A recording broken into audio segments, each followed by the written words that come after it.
Hey guys, welcome back to another video. Hiya! Lucy's poorly. She's been poorly for the past week, so if she starts coughing and spluttering, we'll just get rid of her. And that's why I look rough. Amy just said that I looked a bit rough. You tell her off, she's a bad girlfriend. I wouldn't say that about her, like, would I? No. It's okay, I do look rough. I just brushed my hair for you. I have no excuse. Anyway. Feel special. Let's crack on. So this week we wanted to talk about egg sharing, in terms of like IVF and stuff. So we hadn't really looked too much into it. We didn't really know much about it. But when we decided to move on potentially, or start thinking about doing IVF in the future for our next try, it was something that we were researching, we was looking at. And because we didn't know much about it, we thought, you guys might not know much about it. Oh, fireworks. So we thought we'd make a video and just let you know what we've found out and what we've looked at. Yeah, so thinking about, like, thinking about it, like Lucy said, we didn't know much about it, but I don't know, we'd seen it advertised, like, not advertised, but we'd seen it mentioned at the clinics and things like that. And this new clinic that we're going to, they have said to us that if you want to egg share, then it is a possibility, but you get the, so you don't pay for your cycle of IVF, you pay for your HFEA license, which is, what is it, 50 or 150? About 80 quid. I was completely wrong, about £80 for that. We still pay for our sperm, which is probably going to be, what, about £1,000? Yeah, we're shit. Depending on how much we order again. But we need less sperm, obviously. Like, we're not paying for 3 rounds, so it would just... Hopefully. Yeah, hopefully. And we would pay for, like, embryo glue. Which they said is 200. And we'd pay for storage of any embryos that we'd have left over. So all the medication would be included, the actual cycles included, which we thought was really good. Obviously we're already using donor sperm. Hold up, so that's going from £7,000 down to, for the normal IVF cycle at this clinic we're looking at, to probably about £1,500. Which is a massive difference. Massive difference. And yeah, as you were saying then... So, yeah, like, we're using donor sperm. We have a very kind stranger helping us start our family. That we really want. Yeah. And appreciate. And to think that we could potentially have the opportunity to help somebody else who really wants a family. My eye's leaking. Just one of them. Are you crying thinking about it? Oh my gosh, she's emotional. All this stuff has turned her emotional. But it'd be great to be able to... We know how much we really want this family and this baby. And how much we need somebody else's help who we don't know. And it would be amazing to be able to help another family who can't have a child, like, without help. Yeah. Yeah. We'd love to be able to do that. So obviously there are very strict guidelines. I have my notes. If you're going to be donating eggs, they need to be top quality eggs. So they say. I think you'd produce top quality eggs, babe. I hope so. And if they, yeah. Anyway. So here's some of the criteria from our clinic, and it's, you need to be under 35 years old. Your AMH needs to be above 15, which yours is. When we had it, well, they've tested it again at this clinic, and I don't know what the result is actually, but they've said that it's above 15. And she's definitely under than 35 years old. Yeah, and last year when we did it, it was 24, so. Cool. So you need to have a normal cycle, which is equal to or more than 25 days. No previous history of poor response to stims. No history of poor embryo quality. So if you've done a previous IVF cycle before. Yeah, so this doesn't really apply to us. No genetic disorder. Which is good, as far as we know.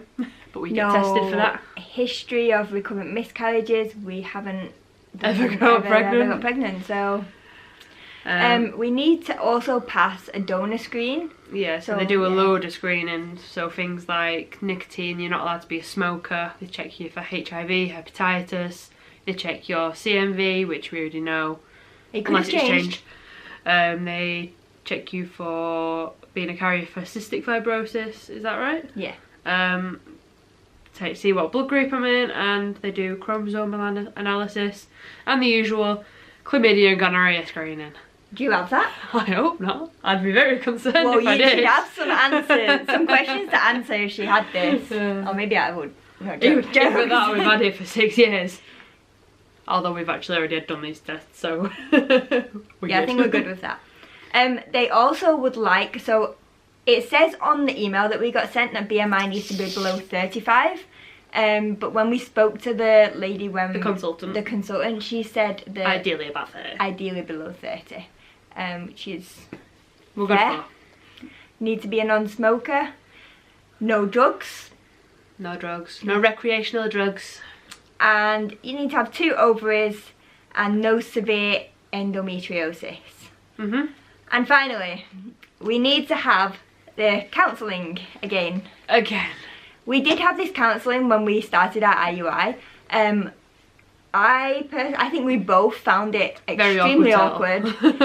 But also kind of because we had done a lot of research and we'd always known that we're going to need to use donor sperm to get pregnant. Like, I ain't got none of that stuff.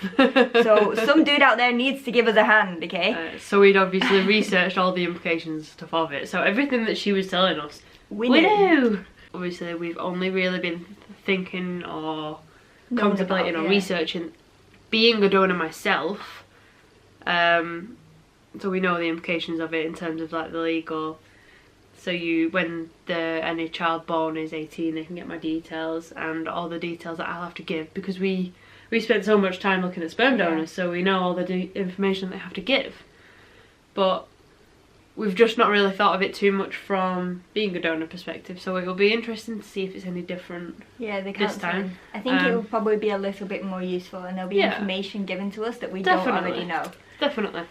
So I'm intrigued to see what all that's about, as long as I pass all this screening. Yes.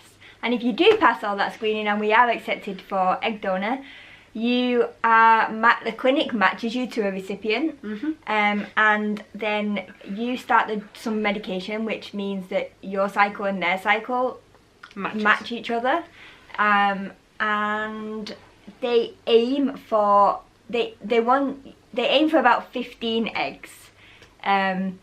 That's what the consultant told us. Is what she said. In the email they said. And they monitor you throughout, so they can see whether you're likely going to get 15 eggs or more or less, or like where you're up to. Follicles. But obviously you don't know what each follicle's going to have in it. So when you've got enough follicles that they think that they're going to get enough, that's when they'll trigger you, and they won't do it before then. So they said that it's very uncommon that you don't have enough eggs. Yeah. And then they also said, so one of my worries was a bit about what if we go through all of this and then we don't have many eggs retrieved, and what would happen then? What would happen? So they have said that if you have 6 or more eggs, then that is when they're split between you and the recipient. If there's an odd number, we'd keep the odd one. Yeah. And if there was under 6 and there'd been no prior indication that was going to be the case, we would keep them all and we still wouldn't have to pay. Yeah, it's shit for the recipient though, isn't it?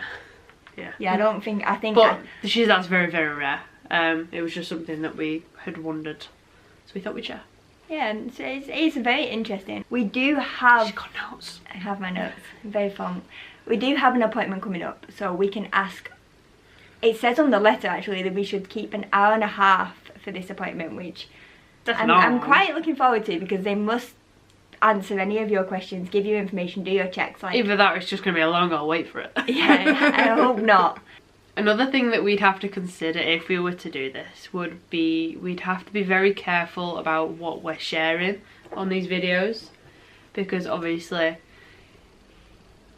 although it's a very small chance, there's a chance that whoever would receive my donated eggs will be potentially part of the TTC community on Instagram, on YouTube or whatever, and so that means there's a chance they could potentially see our profile and they could see our videos, and if we're disclosing everything about like our clinic and the dates that we're doing it, we don't want to take the chance that somebody would then figure out that we are their donor, or likewise if we figured out that they would be our recipient. So we'd have to make considerations about that, about what we share. Like, we still want to share everything, but it may be that there's a bit of a delay on our update source or something like that. Yeah. Because it's not fair on us and it's not fair on whoever We're definitely not receives going them. to share the clinic. No. And we're not going to tell you the specific dates of when we have them. We did, which I'm sure you'll understand. Like, a comment was made earlier if on. we do it. If we do it, yeah. A comment was made earlier on saying, should we mention about the egg sharing? And then we were like, well, yeah, because it's information. And that's the whole reason that we made this channel, was the fact that we couldn't find any information when we first started. So it would be, why would we then withhold something that we've just found out quite a bit more about as well? Which is helping us start our family and helping somebody else to start their family. Yeah. Hopefully. Another thing that we also considered, which is an implication of this, is the scenario where if we went through all of this cycle and it was negative for us, how would we feel if the person who's received my donated eggs gets pregnant? So that is something else that we've had to consider. Yeah. And the simple way around this is that we wouldn't find out. We wouldn't find out. The only way we'd know is if we asked our clinic, and they will be able to tell us either a yes or a no, and I think they can tell us the gender. And that's all that they'd be able to tell us until obviously the child's 18 and they can reach out themselves if they want. So however difficult it may be, I'm gonna joke. Oh. However, I forgot what I was saying. It would be amazing to help this other family. Yeah. However, emotions and feelings are a big thing, and we really, really, really, really want this baby. So if we was to find out that somebody that Lucy donated her eggs to got pregnant and we didn't, I don't want to ruin, I don't know, I don't want to ruin our mental health, and also the way, like, the positive feeling we've got about helping someone else. I don't want it to be overcome by jealousy. Yeah. Because let's be honest, it probably would be. So we'd have to be, it'd be tough, but either we would, if we felt mentally capable, we'd ask. But if we didn't feel like that was something we could handle, we just wouldn't ask. We just wouldn't want to know. We'd keep the mental that we could have, and that will be enough. Yeah. Ooh. So on that note, and this one keeps dying, thank you so much for watching the video. I hope it was helpful. We probably will do some more information on it in the future when we've been and spoken to the doctor. Because we don't know everything. This is just from a brief bit of research that we've done and some information sheets that they've sent us. So hopefully we'll find out more. And if we do it, we'll still let you know if we're doing it. But we need to get accepted and we need to do all the tests. So we will keep following our journey on that. Yeah. Hey, exciting new turn in the road that we didn't expect. It's a possibility for us, and hurry up. Hurry up. Hurry up. We need to end the video. We need to end the video. Come on, end it. End it. It's a possibility for us, but I can't remember what I was going to say now, you distracted me again. And thank you so much for watching the video. If you've liked it and found it useful, please give it a big thumbs up. Subscribe to the channel to find out what we do next. And drop us a comment. Any questions about egg sharing? Or information. Yeah, absolutely. Also, follow us on Instagram at Our Big Gay Journey and send us a message and any information or anything or questions. Okay, bye! She actually looked at me when she said the Instagram name and I'm like, Amy, what's the Instagram? I don't do it! Bye!